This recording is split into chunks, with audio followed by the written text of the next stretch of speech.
Outlaw Sports is brought to you by Molson Canadian, made from Canada, and Rocky Mountain Barbecue, Alberta barbecue cuisine at its best. Talk about the Flames. There are those that will look at this road trip. 2 wins, 1 loss. What's wrong with that? And that's positive thinking. But I'll tell you what, Grant, Jesus Christ almighty, sitting there watching that game last night in Denver, those people were sitting on their hands. Did you nod off? Yeah, but it's good for your blood pressure to watch Flames games, Mike. I think they're medicinally good for you. Well, you can sleep better. Exactly. Yeah. So, but that stadium was just boring. You could hear everything. Sure, Denver won the football game, maybe, and that's where their passion is. But last night, that crowd was just kind of... It used to be one of the best buildings in hockey. I think it held a record for the most sellouts for a long time. Yeah. But now, Mike, it's boring. They're not getting the people there like they used to. I guess it was a pretty good crowd for the Flames game there on Sunday. But the Flames play a boring style.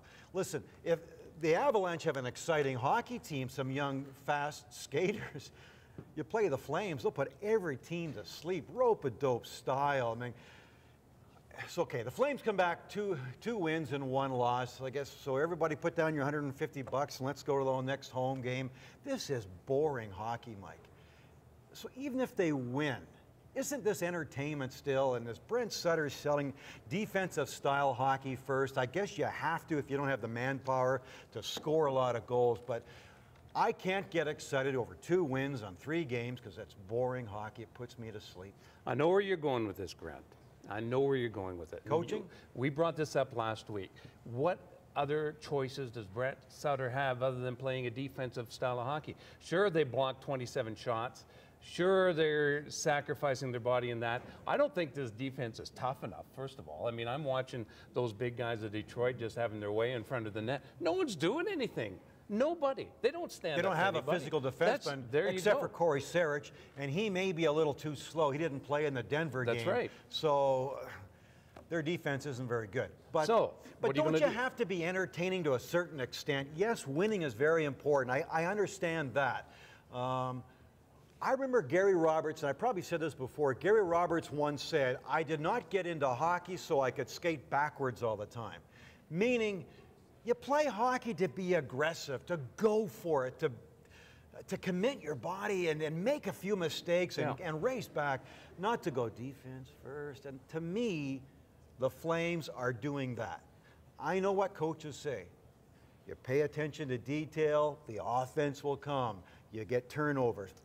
I don't know, Mike. Role players, Grant. You got to have role players. You got to have scorers. You got to have checkers, and you got to have certain players. You know, and you got to stay in your role. So, do you think? Well, let me say this. I think that Brent Sutter has got players like Rene Bourque, Curtis Glencross, Jerome McGinley, Alex Tanguay, playing too defensively and not aggressive enough. Open it up. Sure. Sure. Now, I don't mean open up that you're going to lose 6-5 and 7-4 and all this kind of stuff, but have a little more of an aggressive style that's exciting to watch and maybe ignite those players' passion to play the game.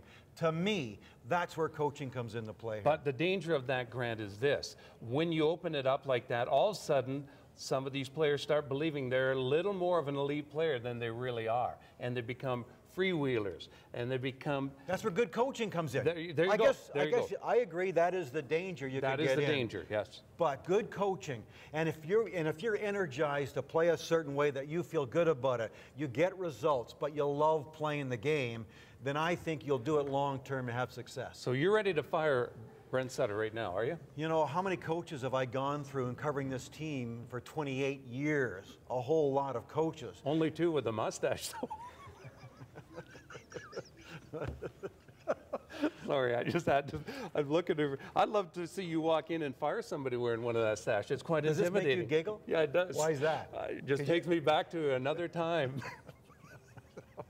when we were both young idiots. At that stubble as if you think it's cool, Mr. Whatever you are. So I don't criticize how you I wasn't criticizing. Or laugh. I had a flashback. Well, you can't even look at me. You go like this and you start giggling. How am I supposed to feel? I feel like Woody Allen now. How am I supposed to get, you know? Woe is me. Where were we? Talking about Flames. Going to fire Brent Sutter. Firing the coach. Yeah, the Flames have done too much of that. There isn't consistency.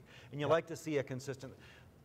I heard Rhett Warner say this best. You either have, like in Buffalo, I was going to call him Robin Regier. Darcy Regier is the GM, and Lindy Ruff is the head coach. Have been for a number of years. They change a lot of players, come and go.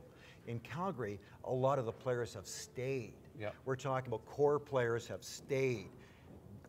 You make coaching changes to try and reignite them. So I think if you're going to stay with this group, and that's Jerome McGinley and Mika Kiprasov, then I think we need something to ignite these guys. And I don't think Brent Sutter. Brent Sutter puts me to sleep when I hear him talk. He sounds like Theron. He's Theron Fleury? They both talk the same. Yeah, very slow. And, you know, I guess that's a little bit made up for the media, isn't it? And he doesn't want to look too energized or excited. It's kind of his MO, I guess. But to me, it's boring.